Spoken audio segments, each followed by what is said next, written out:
नमस्कार विद्यार्थी मित्रांनो, आज आपण झुळूक ही कविता पाहणार आहोत। या ठिकाणी कवीने आपल्या मनातील ज्या कल्पना आहेत या ठिकाणी वर्णन करण्याचा प्रयत्न केला आहे। प्रत्येक व्यक्तीला काही ना काही व्हावंसं वाटतं। कधी कुणाला पक्षी व्हावंसं वाटतं, तर कधी कुणाला पंतप्रधान व्हावंसं वाटतं। प्रत्येकाच्या वेगवेगळ्या इच्छा असतात आणि याच इच्छा आपण रंगवत असतो। तर या ठिकाणी कवीला सुद्धा वाऱ्याची जी आहे झुळूक व्हायचं आहे आणि मग झुळूक झाल्यावर तो नाना मौजा करणार आहे, ज्या मजेदार किस्से करणार आहे। या कवितेमध्ये कवीने छानपैकी मांडण्याचा प्रयत्न केलेला है।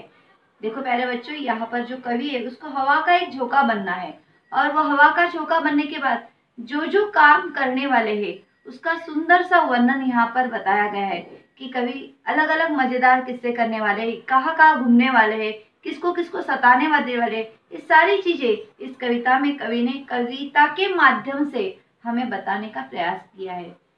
तो हम लोग जो ये कविता देख रहे हैं, इस कविता में ध्यान रखना है कि ये कल्पना है कवि ने की हुई, कोई हवा का झोंका बन नहीं सकता। लेकिन जब हम बनेंगे, कोई चीज बनना है तो हम उसके लिए क्या क्या सपने देख सकते हैं, इसके बारे में उन्होंने यहाँ पर वर्णन किया है। चलो तो हम लोग देखते हैं। विद्यार्थी मित्रांनो, आपण झुळूक ही कविता पाहणार आहोत। यामध्ये दामोदर कारे हे प्रसिद्ध कवी आहेत। यांच्या कवितेचे वर्णन या ठिकाणी केलेले आहे। हे जे आहेत प्रसिद्ध कवी आहेत, त्यांच्या विविध विषयातील काव्यांचा जो रचना केलेली आहे या रचनेची माहिती दिलेली आहे। चला तर मग पाहूया आपण झुळूक ही कविता। दामोदर कारे यांची प्रथम माहिती घेऊया। दामोदर कारे प्रसिद्ध कवी, त्यांच्या विविध विषयातील काव्यरचना प्रसिद्ध आहे। निसर्ग हा त्यांच्या कवितांचा आवडता विषय। पहा विद्यार्थी मित्रांनो, निसर्ग हा सर्वांना आवडतो। निसर्गाच्या सानिध्यात आपले मन शांत होते, आनंद मिळतो। तर अशा या निसर्गाच्या सानिध्यात कवीला सुद्धा खूप आवडत असे आणि हा त्यांचा आवडता विषय असल्यामुळे त्यांनी वेगवेगळ्या ज्या कविता आहेत त्या निसर्गाविषयी केलेल्या आहेत। आपण वाऱ्याची झुळूक झालो तर कोठे कोठे जाता येईल। पहा या ठिकाणी कवीने कल्पना केलेली आहे की जर मी वाऱ्याची झुळूक झालो तर मला कोठे कोठे म्हणजे कोणत्या ठिकाणी जाता येईल, काय काय पाहता येईल, काय काय मी पाहू शकतो, कोणकोणत्या गमती जमती करता येतील, म्हणजे कोणत्या मजेदार गमती करता येतील, या सर्वांचे वर्णन जे आहे या कवितेमध्ये कवीने आपल्यासमोर मांडण्याचा प्रयत्न केलेला आहे। तर यामध्ये मजेदार वर्णन प्रस्तुत कवितेत कवीने केले आहे। तर अशा पद्धतीने या ठिकाणी कवी जे दामोदर आहेत त्यांनी या कवितेमध्ये सुंदर रीतीने वाऱ्याची झुळूक झाल्यानंतर काय काय मजा करता येते याचे वर्णन केलेले आहे। पहा विद्यार्थी मित्रांनो, आपण नेहमी विचार करतो मी पक्षी झालो तर काय करेन। तर असे वेगवेगळ्या विषयावर आपण कल्पना करतो बनण्याचा। तर याच ठिकाणी कवी जे आहेत यांनी सुद्धा एक कल्पना केलेली आहे की मी काय बनू शकतो, हवेची झुळूक आणि मग वाऱ्याची झुळूक। हवा म्हणजेच वारा, वाऱ्याची झुळूक झाल्यावर काय काय करू शकतो याचे सुंदर असे वर्णन त्यांनी आपल्या कवितेतून मांडण्याचा प्रयत्न केलेला आहे। चला तर मग आपण आधी कवितेचं वाचन करूया आणि नंतर कविता पाहू। पहा या ठिकाणी, वाटते सानुली मंद झुळूक मी व्हावे, घेईल ओढ मन तिकडे स्वैर झुकावे। कधी पाजारी कधी नदीच्या काठी, राईत कधी वा पडक्या वाड्या पाठी।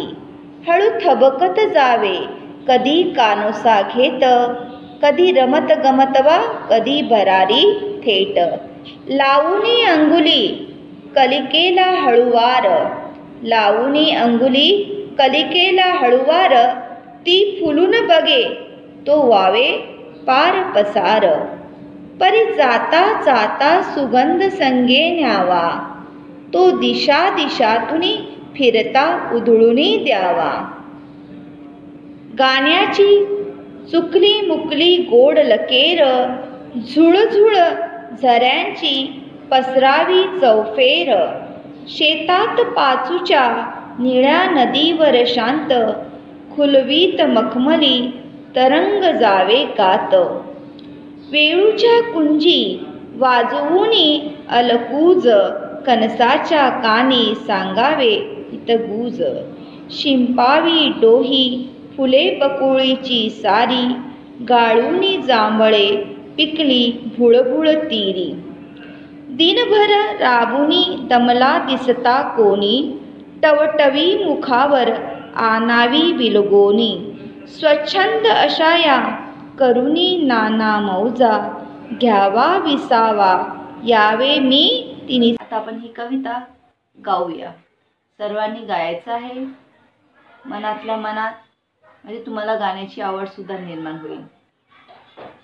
वाटते सानुली मंद झुळूक मिवावे, घेईल ओढ मान तिकडे स्वैर झुकावे।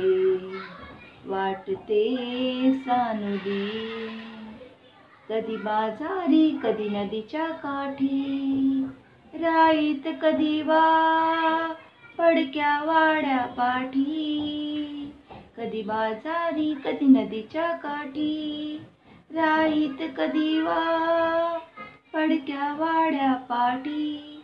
हळू थबकत जावे कधी कानोसा घेत, हळू थबकत जावे कधी कानोसा घेत। कधी रमत गमत वा कधी भरारी थेट, कधी रमत गमत वा कधी भरारी थेट। लावून अंगुली कलिकेला हळूवार, लावून अंगुली कलिकेला हळूवार। ती फुलून बघे तो व्हावे पार पसार, ती फुलून बघे तो व्हावे पार पसार। परी जाता जाता सुगंध संगी न्यावा, परी जाता जाता सुगंध संगी न्यावा। तो दिशा दिशातून फिरता उधळून द्यावा, तो दिशा दिशातून फिरता उधळून द्यावा। गाण्याची चुकली मुकली गोड लकेर, गाण्याची चुकली मुकली गोड लकेर।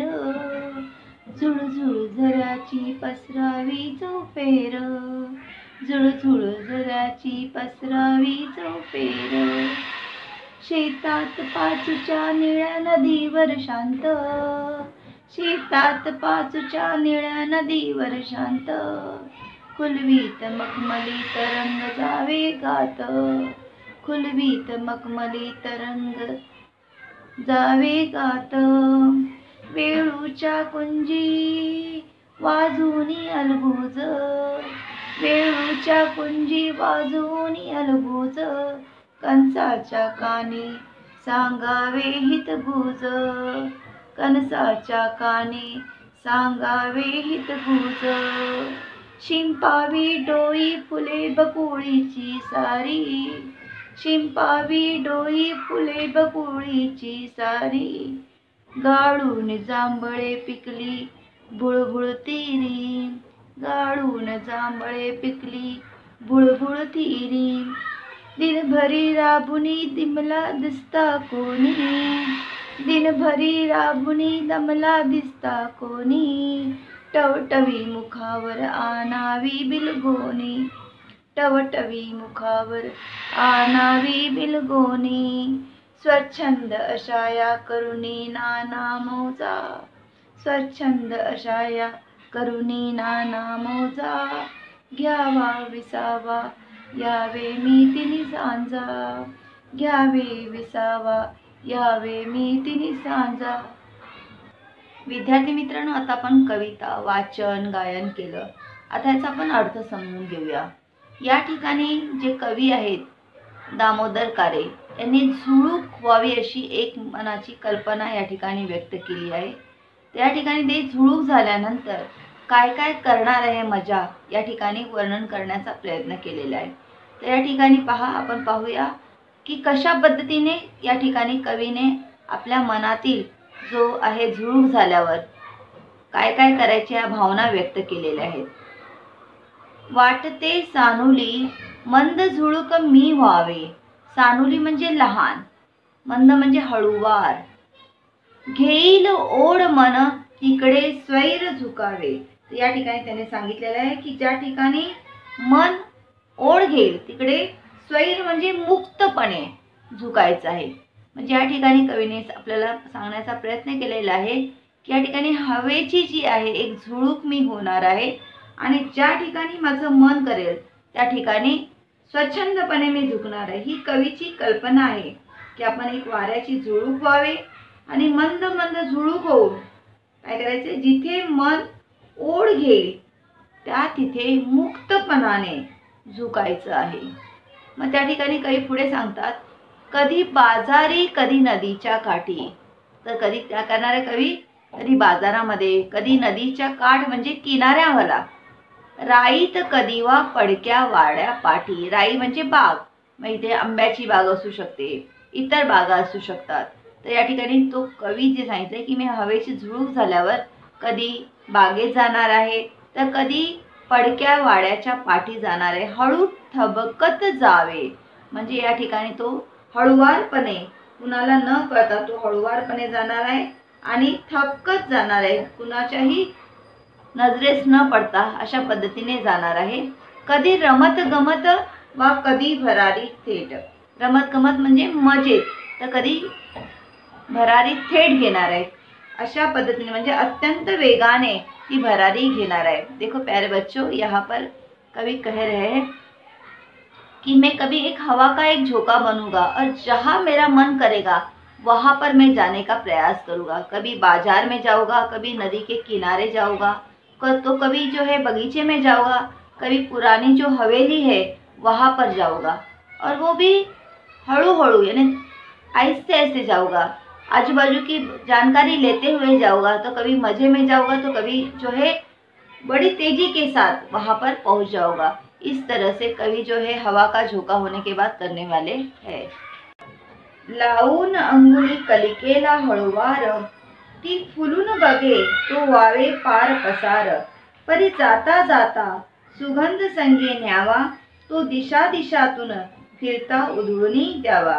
म्हणजे कवीला असेही वाटते की फुलाच्या कळीला हळूच बोट लावावे, ती जशी उमलायला लागेल तसे तिथून काय व्हायचंय, पसार व्हायचंय।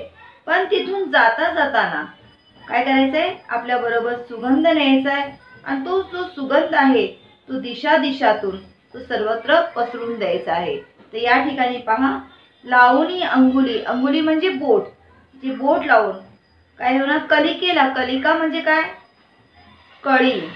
देखो यहाँ पर कवि कह रहा है कि जो कली होती है उसे मैं आहिस्ता से क्या करूँगा, हड़ुवारे ने आहिस्ता से उंगली लगा दूंगा, और जब उस कली का फूल बन जाएगा तो वहां से मैं चला जाऊंगा। लेकिन जाते जाते क्या करने वाला है, वहां से जो खुशबू है वो लेकर जाऊंगा, और वो जो खुशबू है चारों दिशाओं में फैला दूंगा और सारे वातावरण को खुशबूदार करने वाला हूँ। इस तरह से यहाँ पर कवि ने ये कल्पना व्यक्त की है। गाण्याची चुकली मुकली गोड लकेर, तर या ठिकाणी पहा, लकेर म्हणजे तान, झुळझुळ वाऱ्या झऱ्याची पसरावी चौफेर, झुळझुळ झऱ्याची पसरावी चौफेर, शेतात पाचूच्या, पाचू म्हणजे काय, एक हिरवे रत्न, निळ्या नदीवर शांत, खुलवीत मखमली तरंग जावे गात, तरंग म्हणजे लाट।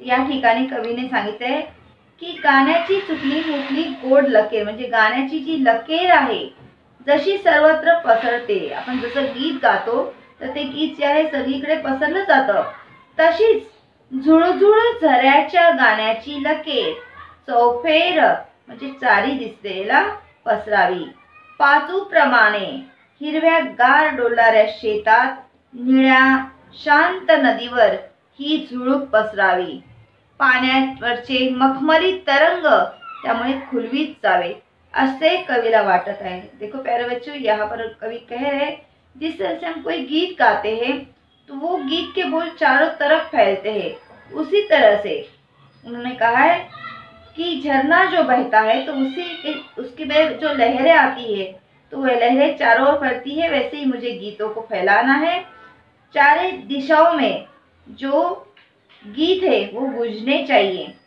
फिर उन्होंने बताया कि जो शेतात यानी खेती में जो अनाज है उसे उन्होंने पाचू कहा है, तो वो जो पाचू है वो अपने मस्ती में झूम रहे हैं। तो वहां पर वो जो कह रहे कि निळ्या नदीवर झुळूक पसरावी, तो जो नीली नीली नदी है उस पे क्या करना है, हवा को फैलना है। और मखमली तरंग, वहां पर जैसे मखमल होते हैं वैसे तरंग यानी लहरें जो है दिखाते हुए वहां से निकलना है। इस तरह से यहाँ पर जो है उन्होंने वर्णन किया हुआ है। वेळूच्या कुंजी वाजवूनी अलगूज, वेळू म्हणजे बांबू, तर कुंज म्हणजे वन, तर या ठिकाणी जे बांबूचं वन आहे त्या ठिकाणी अलगूज म्हणजे काय, या ठिकाणी अलगूजचा अर्थ जे आहे या ठिकाणी आपण लिहिले पावा। तर कंसाच्या कानी सांगावे हितगुज, हितगुज म्हणजे मनातल्या गोष्टी। या ठिकाणी कवी सांगत आहे वेळूच्या कुंजी वाजवून अलगूज, कंसाच्या कानी सांगावे हितगुज, शिंपावी डोही फुले बकुळीची सारी। बकुळी हे झाड आहे फुलाचं, त्याबद्दल सांगितलेलं आहे। गाळुनी जांभळे पिकली भुळभुळ तीरी, तीर म्हणजेच किनारा। तर या ठिकाणी कवी सांगत आहे की वेळूच्या वनात मनसोक्त हिंडावे आणि हळूवार बासरीचे सूर काढावेत। कंसाच्या कानामध्ये मनातल्या गोष्टी सांगाव्या। बकुळीच्या फुलांना झुळकीने डोहात शिंपावे। जांभळाच्या झाडावरून झुळकीने जाऊन पिकलेली जी जांभळे आहेत ती खाली जमिनीवर पड़ावी। जो कि यहाँ पर कवि कह रहा है जो बाम्बू का वन है वहाँ पर जो है बहुत जब तक मन कर रहा है तब तक घूमना है और वहाँ पर बैठकर क्या करना है, बांसुरी जो है उससे सुर निकालने हैं। फिर अपने मन की बातें जो है कंसाचा कानी, मतलब जो वहाँ पर खेत में जो बूटा आया हुआ है उसके कानों में ये जो है अपने मन की बातें कहनी है। शिंपाही डोही, तो जो पानी जहाँ पर जमा होता है उसे डोह कहते हैं। तो वहाँ पर उस पानी में क्या करना है, बकुड़ी जो है फूल होते हैं उसे उस पर बरसाना है। फिर वहाँ से आगे जो जामुन होता है पके हुए उसे जमीन पर गिराना है ताकि जो बच्चे हैं उसका आनंद ले सके। तो इस तरह से यहाँ पर जो है हवा का झोंका होने के बाद क्या क्या करने वाले हैं यहाँ पर वर्णन किया हुआ है। दिनभरी राबुनी दमला दिसता कोणी, टवटवी मुखावर आनावी बिलगोनी। स्वच्छंद अशा या करुणी नाना मौजा, घ्यावा विसावा यावे मी तिनी सांजा। तिनी सांज म्हणजे संध्याकाळची वेळ। या ठिकाणी कवी सांगतो की जो व्यक्ती दिवसभर काम करून दमला असेल अशा थकलेल्या जीवाला मला असं वाटतं की झुळूक होऊन बिलगावे।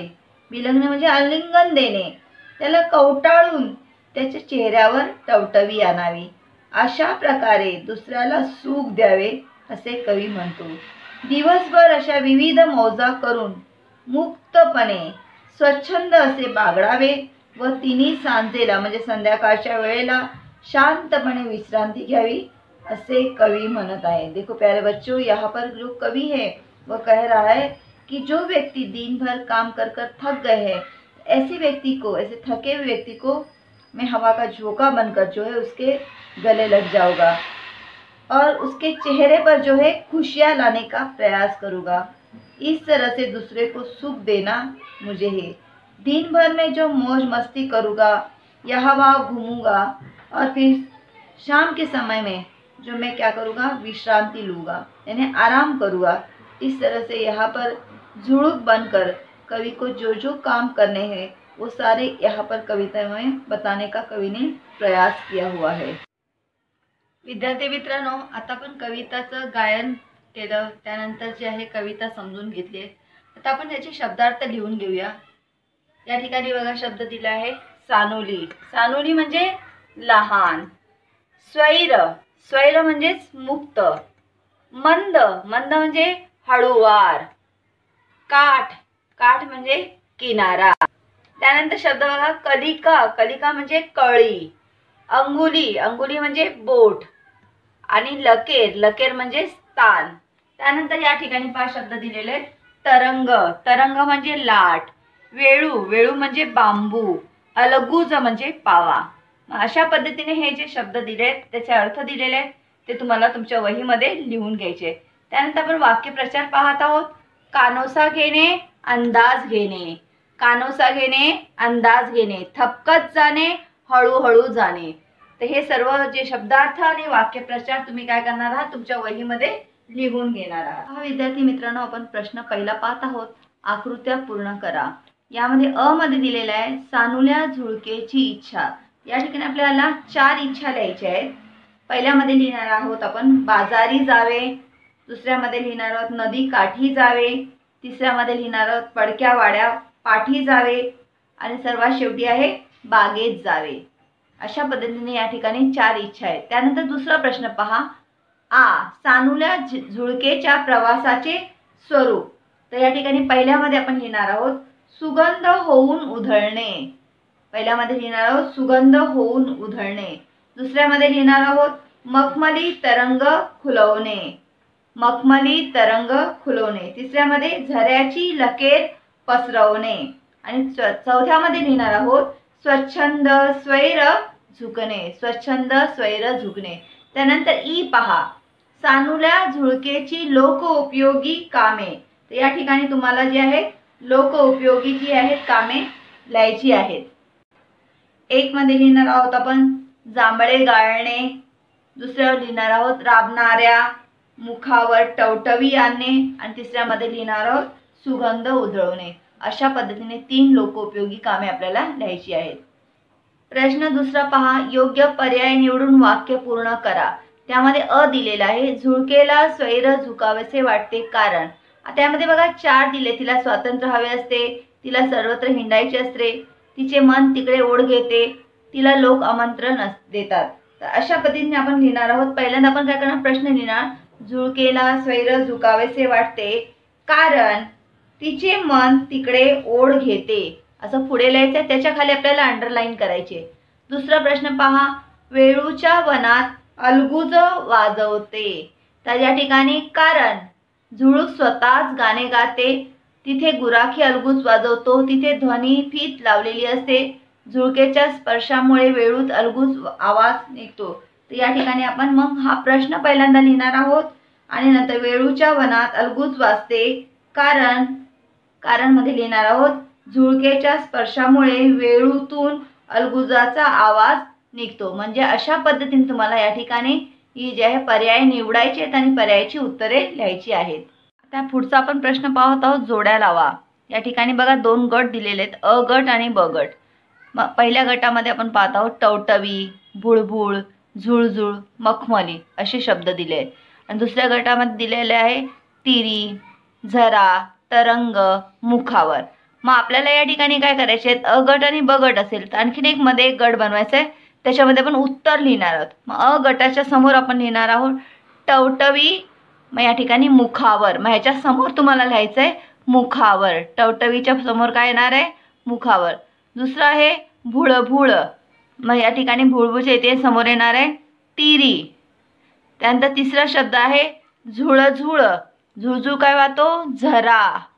मखमली या ठिकाणी शब्द दिलेले आहे पहा. चौथा शब्द आहे मखमली तरंग. मग अशा पद्धतीने मला ह्या जोड्या ज्या आहेत सर्व जुळवून पुस्तकामधून वहीमध्ये लिहायचं आहे. प्रश्न तिसरा पहा दिलेला आहे खालील काव्य पंक्तीचे रसग्रहण करा. म्हणजे या ठिकाणी तुम्हाला एक कवितेची जी आहे ओळी दिलेल्या असतात त्याचं तुम्हाला रसग्रहण करायचं आहे. वाटते सानुली मंद झुळूक मी व्हावे. घेईल ओढ मन तिकडे स्वैर झुकावे. कधी बाजारी कधी नदीच्या काठी राईत कधी वा पडक्या वाड्या पाठी. हळू थपकत जावे कधी कानोसा घेत कधी रमत गमतवा कधी भरारी थेट. तर या ठिकाणी आपण काय करणार आहोत कवितेचं जे आहे रसग्रहण करणार आहोत. आता पहा आपल्याला या ठिकाणी रसग्रहण करणार आहोत. झुळूक या कवितेत कवी दामोदर कारे यांनी आपण वाऱ्याची झुळूक झालो तर कोठे कोठे जाता येईल, काय काय पाहता येईल आणि कोणकोणत्या गमती जमती करता येतील याचे मजेदार वर्णन केलेले आहे. असं अगोदर आपण लिहायचं आहे. कवितेचं नाव, कवीचं नाव आणि या कवितेत काय सांगितलं ते. त्यानंतर मग आपण लिहिणार आहोत, कवीला वाटते की आपण एक लहानशी मंद झुळूक होऊन जिथे मन ओढ घेईल तिथे जावे, कधी बाजारामध्ये, कधी नदीकाठी, कधी बागेत, पडक्या वाड्याच्या मागे कानोसा घेत घेत जावे, रमत गमत किंवा भरारी मारून सर्वत्र स्वच्छंदपणे हिंडावे. अशा पद्धतीने या भावना व्यक्त केलेल्या आहेत. विविध ठिकाणी रमत गमत जाणे, भरारी घेणे या कल्पनेनेच कवितेचे भावसौंदर्य वाढले आहे. काठी, पाठी, घेत, थेट, व्हावे, झुकावे या शब्दांनी यमक साधले आहे. म्हणजे अशा पद्धतीने तुम्हाला हे उत्तर जे आहे लिहायचं आहे. विद्यार्थी मित्रांनो, आपण आता झुळूक ही कविता पाहिली, ह्याची प्रश्न उत्तर पाहिलेले आहेत. आपण ह्या सर्व कवितेची प्रश्न उत्तर आपल्या वहीमध्ये लिहायचे. स्वाध्याय दिलेला आहे, त्या स्वाध्यायामधून संपूर्ण प्रश्न उत्तर जी आहेत तुमच्या वहीमध्ये लिहून काढणार आहात आणि अशा पद्धतीने तुम्हाला याचा परीक्षेमध्ये सुद्धा उपयोग होणार आहे. या ठिकाणी कवीला वाढलेल्या कल्पनेचे वर्णन केलेले आहे, हे लक्षात घ्यायचं आणि त्या पद्धतीनेच तुम्हाला प्रश्नांची उत्तरं जी आहेत ती छानपैकी वहीमध्ये लिहायची. पुन्हा भेटूया. नमस्कार.